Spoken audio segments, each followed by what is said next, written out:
Indus tower के साथ मिलकर करने जा रहा है और जिसका शुभारंभ ऑनरेबल लेफ्टिनेंट गवर्नर सर की मौजूदगी में हो रहा है। सर, ये पुलिस स्कूल का सिलसिला गांधीनगर, जहां आज हमारा पुलिस लाइन है, वहां से एक छोटे से 2-3 कमरों से कभी शुरू हुआ था लॉन्ग बैक। और मुझे इस बात की खुशी है कि इस छोटे से उपराने से शुरू हुआ स्कूलिंग का, जहां पुलिस के फैमिलीज के अलावा सिविलियन बच्चे भी पढ़ते हैं, ये सिलसिला बहुत आगे बढ़ चुका है। और इसमें बहुत बड़ी कंट्रीब्यूशन हमारे ऑफिसर्स के अलावा खास तौर पे पुलिस वाइफ्स वेलफेयर एसोसिएशन की रहती है। मैं पुलिस वाइफ्स वेलफेयर एसोसिएशन के जितने मेंबरान हैं, चेयरपर्सन, उनको शुक्रिया कहना चाहता हूँ कि मौजूदगी आज यहाँ नहीं है, मगर हम सब उनके आभारी हैं कि उनकी कोशिशें बराबर स्कूलों को बेहतर करने के लिए रही। आज न सिर्फ जम्मू का ये खूबसूरत स्कूल, बल्कि ऐसा ही श्रीनगर का स्कूल और रेंज लेवल पे हमारे कोई आधा दर्जन से ज़्यादा स्कूल बड़े अच्छे से चल रहे हैं। और आपको ये जान के खुशी हो गई कि पिछली बार हम लोग जैनपुरा शोपियां में गए थे। वो इलाका है जो मिल्टन सी में सबसे बुरी तरह मुतासर रहा, अफेक्टेड रहा। और जब लोगों से इंटरेक्शन हुई तो लोगों ने अपनी बाकी बातों के साथ साथ एक चीज़ की डिमांड और की, और वो डिमांड थी कि पुलिस पब्लिक स्कूल हमें एक जहाँ पर होना चाहिए। अब इस तरह की मकबूलियत, इस तरह की जो आप लोगों की एक पुलिस स्कूल की छवि है कि जिसके चलते आपकी डिमांड अब शोपियां जिले में भी होने लगी कि पुलिस के स्कूल का एक छोटा चैप्टर वहाँ पर भी होना चाहिए। मैं ज़्यादा टाइम इस बात पे नहीं लेता, मगर स्कूल के स्टाफ और सबको आपको मुबारक देता हूँ कि स्कूल के रिजल्ट पहले से बेहतर हुए। आपने स्कूल जो है उसको जहाँ का स्टेट बोर्ड से अभी CBSE के साथ जोड़ने के बाद जिस तरह के नतीजे दिखाए हैं, सामने लाए हैं, उसमें बहुत सी गुंजाइश है और बेहतर करने की। मगर आज जम्मू के श्रीनगर के सबसे बेहतरीन स्कूलों के अंदर हमारे स्कूल भी शामिल है। इस बात का हमें फख्र है। इस बात का हमें फख्र है कि स्कूल कोई कमाई का साधन नहीं है, ये हमारे बच्चों को अच्छी पढ़ाई देने का साधन रहे।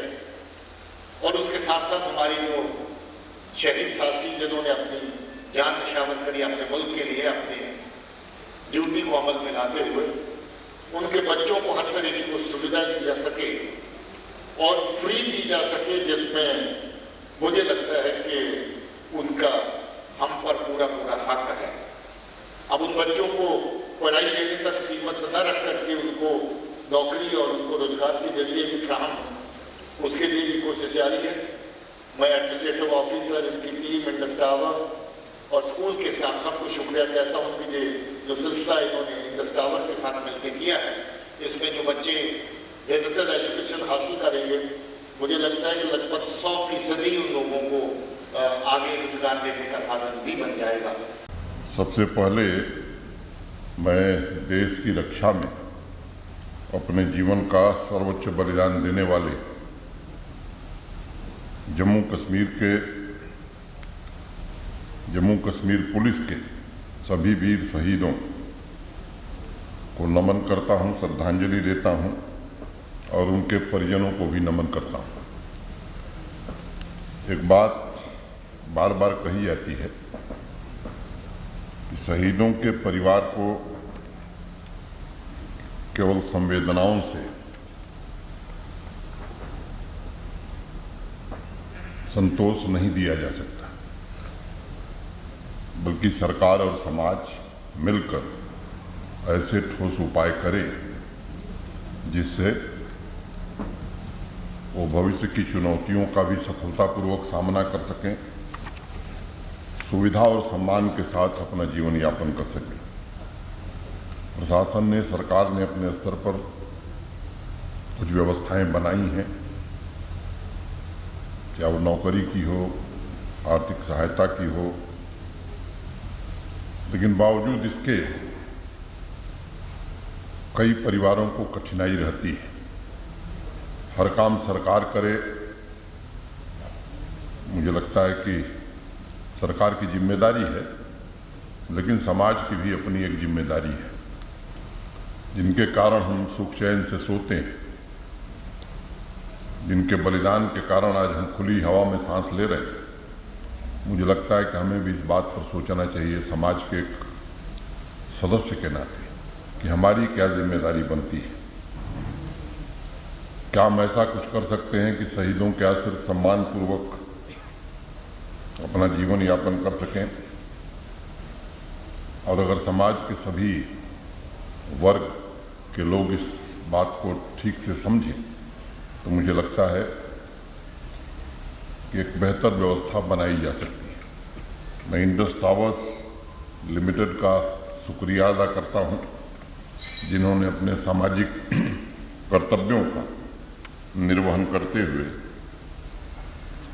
शहीदों के आश्रितों के लिए डिजिटल स्किल के डेवलपमेंट का कार्यक्रम आज शुरू किया है। इस 1 महीने के कार्यक्रम के मॉड्यूल को मैंने पूरा पढ़ा है। एक प्रशंसनीय पहल है। जो लक्ष्य उसमें ट्रेनिंग के बाद तय किए गए हैं कि जिन लोगों को ट्रेनिंग दी जाएगी उसमें से 50% लोगों को रोजगार मिलेगा और 10,000 रुपये तक महीने की कमाई। मैं समझता हूँ इस पर विचार करने की आवश्यकता है। आज के समय में 10,000 रुपये अगर स्किलिंग के बाद कोई बच्चा पाता है तो मुझे लगता है कि इंडस टावर से मेरी ये अपेक्षा नहीं है। अनेक रोजगार के कार्यक्रम प्रशासन द्वारा भी चलाए जा रहे हैं। अब मिनिमम वेजेज भी जो आज की तारीख में है वो 10,000 से ज़्यादा हो गया है। स्किलिंग के बाद भी अगर मिनिमम वेज ही पा रहा है नौजवान, तो मुझे लगता है इस पर एक बार पुनर्विचार करने की आवश्यकता है। मैं आभारी हूं कि आप सबने यहाँ शहीदों के बच्चों की चिंता की है। मैंने अनुभव ऐसा किया है कई कार्यक्रम में, खासतौर से स्किल डेवलपमेंट की ट्रेनिंग के पश्चात कठिनाई और खड़ी हो जाती है। परिवार का ताना, समाज का ताना कि आपने ट्रेनिंग किया फिर भी घर बैठे हुए हो। ये स्थिति न पैदा हो, ये आपकी भी जिम्मेदारी, हम सबकी जिम्मेदारी, सामूहिक जिम्मेदारी है। और ट्रेनिंग के बाद भी इस ऑफिस से उस ऑफिस से अगर दौड़ना पड़े तो मुझे लगता है कि फिर योजना का महत्व कम हो जाता है। तो एक तो मेरा आग्रह होगा कि यहाँ भी इंडस्ट्री कई प्रकार की आ रही है, उसमें किस तरह के वर्कफोर्स की ज़रूरत है, खासतौर से डिजिटल लिटरेसी के बाद, उसका अध्ययन करके हम कोर्स करें, चलावें। दूसरा, यहाँ के आसपास के राज्यों में जिस तरह की वर्कफोर्स की आवश्यकता है उस तरह की ट्रेनिंग दें, क्योंकि ये सामान्य विद्यार्थी नहीं है जिनको हम स्किल ट्रेनिंग देने जा रहे हैं। ये ऐसे लोग हैं, अगर 100% लोगों को रोजगार मिला, अच्छा रोजगार मिला, तो मुझे लगता है कि इंडस टावर का भी और हम सब का, मुझे लगता है कि वो हम सब के लिए गर्व का विषय होगा। तो ये मेरा एक आग्रह होगा। संवेदनशील सवाल है, लेकिन मुझे लगता है कि इस दायित्वपूर्ण कार्य को निश्चित रूप से हमें करना चाहिए। और इसीलिए मैं, मनोज सिंह जी ने बहुत विस्तार में उसकी टेक्निकलिटीज की चर्चा की है, मैं उसमें नहीं आता हूँ। ये भी सच है कि 90 के दशक में पड़ोसी मुल्क द्वारा प्रायोजित आतंकवाद की शुरुआत से अभी तक देश की एकता और अखंडता की रक्षा करते हुए जम्मू कश्मीर पुलिस फोर्स के लगभग 1604 बहादुर जवानों ने अपनी कुर्बानी दी है। उनका ऋण हम कभी चुका नहीं सकते हैं। उनकी कुर्बानी की वजह से ही मैंने पहले कहा कि हम सब चैन से सोते हैं। मुझे लगता है कि अब वक्त आ गया है, जब आज शुरुआत हुई है, तो पुलिस महानिदेशक महोदय से मेरी अपेक्षा होगी कि ये 1605 लोगों के जीवन को व्यवस्थित करना ये कोई बड़ा काम नहीं है। एक स्ट्रक्चर्ड वे में, जैसे इंडस टावर कुछ बच्चों को ट्रेन कर रहा है, मुझे लगता है कि एक कोई डेडिकेटेड ऑफिसर, ये 1605 परिवारों की क्या स्थिति है, कितने बच्चे बच गए, ढेर सारी योजनाएं चल रही हैं, सरकार के द्वारा भी चल रही हैं, और अगर उन परिवार की महिलाएं हैं, खासतौर से वीर नारियां जिन्हें हम कहेंगे, उनको भी रोजगार से जोड़ने के अनेक कार्यक्रम प्रशासन चला रहा है। बॉम्बे स्टॉक एक्सचेंज का एक इंस्टीट्यूट है जो यहाँ फाइनेंशियल सर्विसेज की ट्रेनिंग नौजवानों को दे रहा है। 500 बच्चे अभी ट्रेन करने का लक्ष्य उन्होंने इस बार रखा है। उसमें ऐसे लोगों के लिए 50 सीटें आरक्षित करना कोई बड़ी बात नहीं है।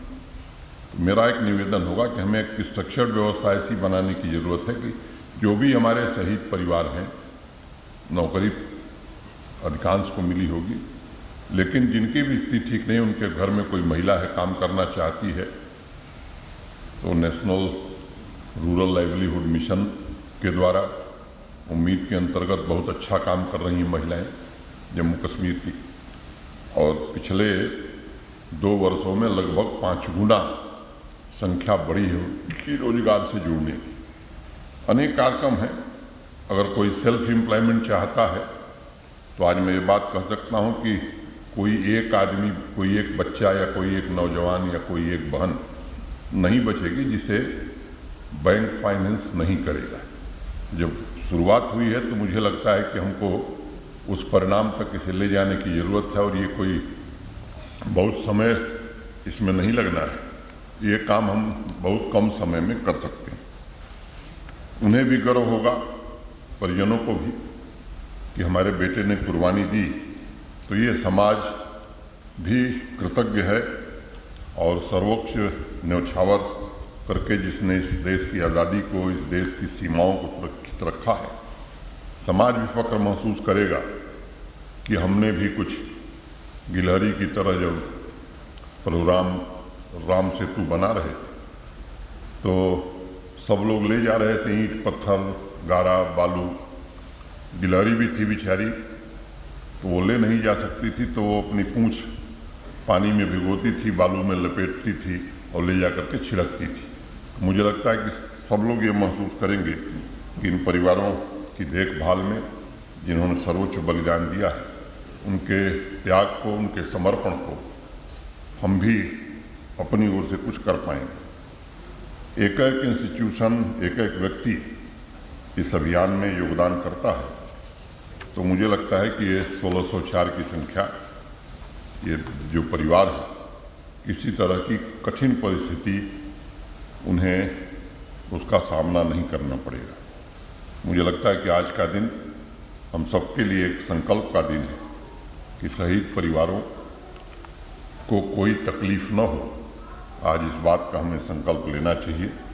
और जैसा मैंने पहले ही कहा कि डीजीपी साहब से मैं चाहूँगा कि एक डेडिकेटेड ऑफिसर इस काम को अपने हाथ में ले और इस काम को 6 महीने में हम लोग पूरा कर दें, ताकि कह सकें कि नहीं, जिसने भी शहादत दी उसके लिए प्रशासन ने भी, पुलिस ने भी और समाज ने ये काम खत्म किया। अब आकांक्षाएं लोगों की निश्चित रूप से बढ़ी हैं, खासतौर से 2019 के बाद लोग देश के दूसरे हिस्सों में जिस तरह की तरक्की हो रही है, लोगों के मन में उस तरह की आकांक्षा भी यहाँ भी पैदा हो रही है। मैं पहली बार इस विद्यालय में आया हूँ। अभी मेरे पहले बताया डीजीपी साहब ने कि यहाँ पढ़ाई लिखाई भी बहुत अच्छी होती है। वो देखने का अवसर तो मुझे नहीं मिला है, लेकिन सांस्कृतिक कार्यक्रम मैंने थोड़ी देर देखा है। मैं उस आधार पर कह सकता हूँ प्राचार्य महोदया को और सभी शिक्षकों को मैं बधाई देना चाहता हूँ कि इस विद्यालय को आपने नए स्तर पर पहुँचाया है। जो लोग भी विद्यालय के संचालन में सहयोग कर रहे हैं वो निश्चित रूप से एक अच्छा काम कर रहे हैं, क्योंकि हमारे यहाँ ये बात कही गई है कि कोई भी बदलाव शिक्षा के माध्यम से ही हो सकता है। और जब देश कभी सोने की चिड़िया कहा जाता था, आर्थिक रूप से समृद्ध था, तो हम सब जानते हैं कि उस समय हम नॉलेज सुपर पावर थे, इसलिए हम समृद्ध थे। दूसरे कारणों से हम सोने की चिड़िया नहीं थे। ये बात हमें समझने की है, ये बात हमें जानने की है। ये ठीक है कि एक परिस्थिति आई विदेशी आक्रांताओं के कारण, गुलामी के कारण, हमारी शिक्षण संस्थाएं जो पूरी दुनिया को ज्ञान का मार्ग बताती थी, शिक्षा के बारे में बताती थी, उन संस्थाओं पर हमले हुए।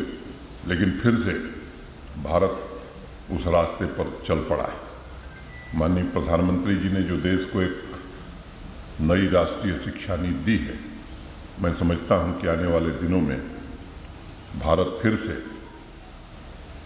नॉलेज पावर के रूप में, नॉलेज और विजडम, मैं समझता हूँ ये दो जो भारत की मुख्य पहचान रही है, फिर से वो पहचान हमें वापस मिल सकती है। एक ऐसे समय में आज हम हैं जब दुनिया की 5वीं बड़ी अर्थव्यवस्था हम बन गए। जो लक्ष्य रखा है प्रधानमंत्री जी ने कि आने वाले वर्षों में $10 ट्रिलियन की इकॉनमी हमें बनानी है, $5 ट्रिलियन से बढ़ा करके दुनिया की तीसरी बड़ी अर्थव्यवस्था हमें बनना है। उसके लिए स्वाभाविक रूप से सबसे ज़्यादा योगदान विद्यालयों का ही होगा, शिक्षा के मंदिरों का ही होगा, शिक्षा के केंद्रों का ही होगा। मैं वीर सपूतों के आश्रितों को हृदय से शुभकामना देता हूं जो आज इस कार्यक्रम में शामिल हो रहे हैं, और उम्मीद करता हूं कि उनका सुखद भविष्य निश्चित रूप से आने वाले दिनों में हो। बाकी स्वयंसेवी संस्थाओं से भी मैं आग्रह करूंगा कि सरकारी योजनाओं का लाभ इन तक 100% पहुँचे। इसमें आप भी अगर योगदान कर सकते हैं तो इससे नेक काम कुछ नहीं हो सकता है। कई बार अनेक योजनाएं होती हैं, जानकारी नहीं पहुँचती है। एक सजग समाज का ये दायित्व है, और मैं आप सबसे फिर से एक बार आग्रह करूंगा कि इस काम में हम सब मिलकर काम करें। इतनी ही बात कहता हुआ मैं आप सबके प्रति हृदय से कृतज्ञता ज्ञापित करता हुआ अपनी बात यहीं पूरी करता हूं। धन्यवाद। जय भारत।